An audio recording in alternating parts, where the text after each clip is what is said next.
Okay, guys, I'm here to give my review of Money in the Bank 2016, which took place last night, June the 19th, 2016, from the T-Mobile Arena in Las Vegas, Nevada.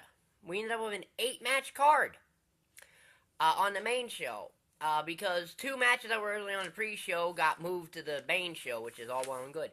I will talk about the kickoff matches, but as per my rule, they don't factor into the actual star rating of the overall star rating of the show, and they don't go towards its maximum. They were both tag matches on the kickoff show. Teddy Long must have booked the kickoff show, because there were tag matches on it. 2 of them. The opener was, the first of the tag matches were another match between Golden Truth and Breezango, were sunburned from being in a tanning salon. A stand-in tanning salon. So this is a pure straight-up comedy match. Golden Truth finally get a win. Makes it not pointless, because they hadn't got a win up to this point, so they finally get a win. And the other match was Sin Cara versus the Dudley, the Lucha Dragons versus the Dudley Boys. It was an okay tag match for what it was. The Lucha Dragons win, so the Dudley Boys have become completely and utterly irrelevant. Maybe the WWE Draft will change that, which, speaking of the WWE Draft, breaking news, the WWE Draft takes place on the July 19th edition of SmackDown. Yes, it'll take place on SmackDown on July the 19th. I would thought they would do this on Raw, but it makes sense to do it on SmackDown. Give it a ratings pop for that live SmackDown. So, the main show, now on to the main show, which kicks off with the fatal 4-way match for the WWE Tag Team Championship. New Day versus Luke Gallows and Karl Anderson versus Enzo, Amore, and Big Cass versus the Vaudevillains. Good tag match here. 3.5 stars. Solid tag match. Every team looked strong. It looked like Anderson and Gallows were going to win when they hit the Magic Killer on Aiden English, but Big E had tagged himself in, hit the big ending on Anderson, and then Kofi pinned Aiden English, who they said was the legal man. Well, actually no, because Aiden English was tagged out for Karl Anderson, and then again Karl Anderson got tagged out for Big E. So really, no, they weren't. Neither of them were legal. Small nitpicky thing, but it's wrestling. I don't know how see, it's kind of a weird situation in a way, so. But, yeah. 3.5 stars. Good match. Solid match. So, yeah, 3.5 stars. So then we get one of the original kickoff matches that was moved to the main show, and it's a good thing it was, as it's Dolph Ziggler versus Baron Corbin, and another good match. It was a 2.5 star match. Corbin won clean, so we can now get rid of this feud, and these two can move on. At least Corbin can move on to something better than feuding with Ziggler, and he finally gets to be on the main card of a show and not the kickoff. That's nice.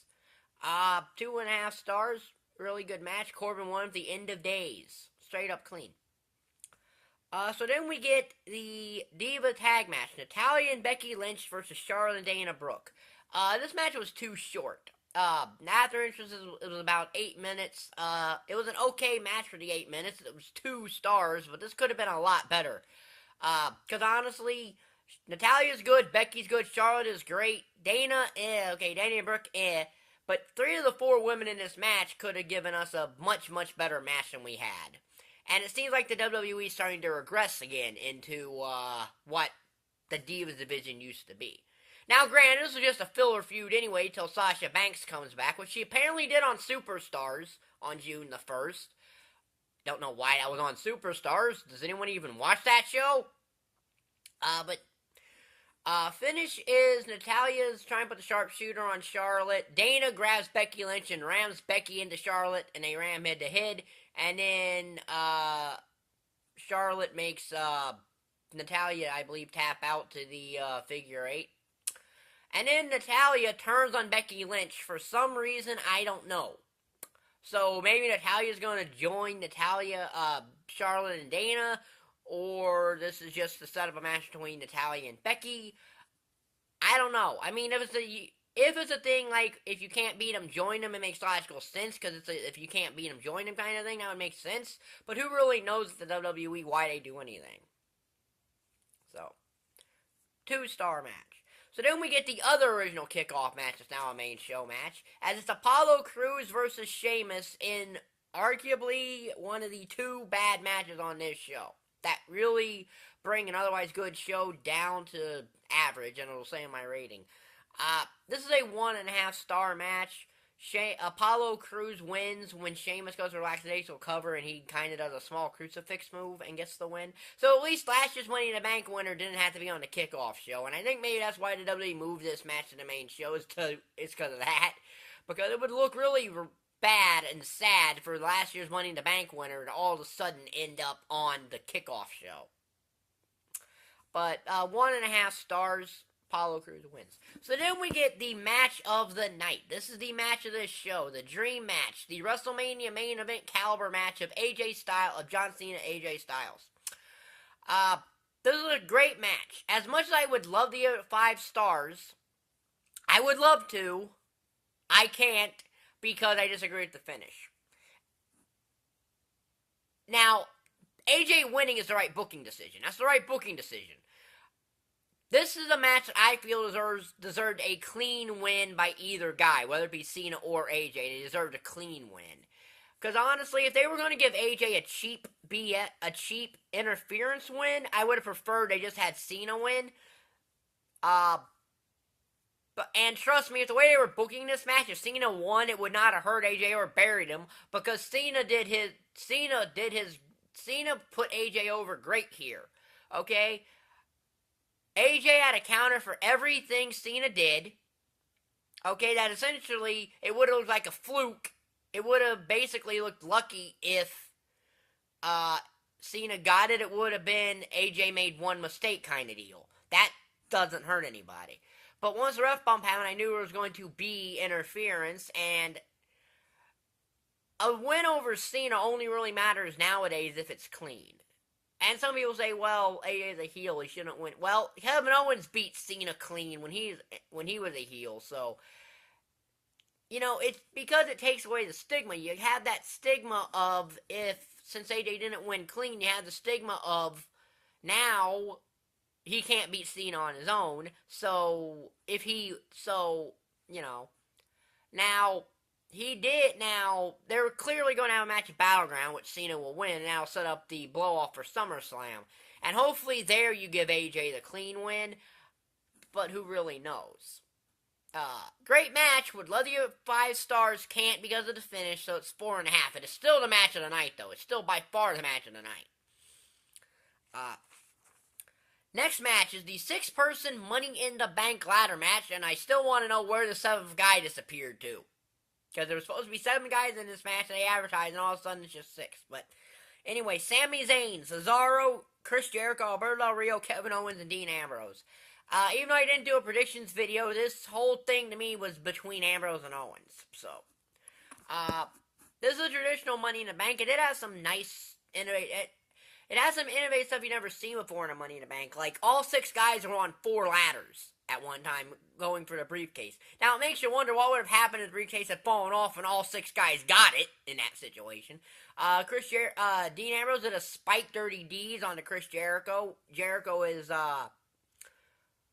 perched on a scaffold of a ladder scaffold, and Ambrose Dirty D's them. Kevin Owens powerbomb Sami Zayn on the ladder, which I'm sure that's what their job is now, is to find other ways to hurt each other in matches, because that, you know. And then it comes down to Ambrose and Owens on the ladder, and Ambrose, using Kevin Owens' shirt, bashes Owens with it into the ladder, and then Ambrose gets the Money in the Bank briefcase and becomes Mr. Money in the Bank. That's important. That's important for later.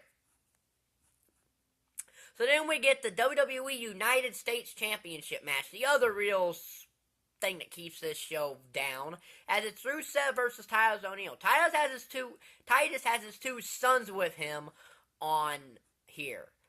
Now, I would say that Wrestling Logic says if you have any family member in attendance, you probably win the match.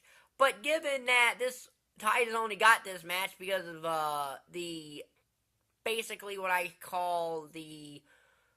He was basically given it because of that stupid suspension. Well, this was an apology for that stupid suspension. Rusev wins with the accolade, Titus taps out. It was a 1.5 star match, nothing really special. So then we get the WWE World Heavyweight Championship match. Roman Reigns versus Seth Rollins in a 3-star match. This was a 3.5 star match. This is a legitimately good match. It's solid. A lot of unique stuff happened here. Reigns takes himself out of the match when he goes to spear Rollins.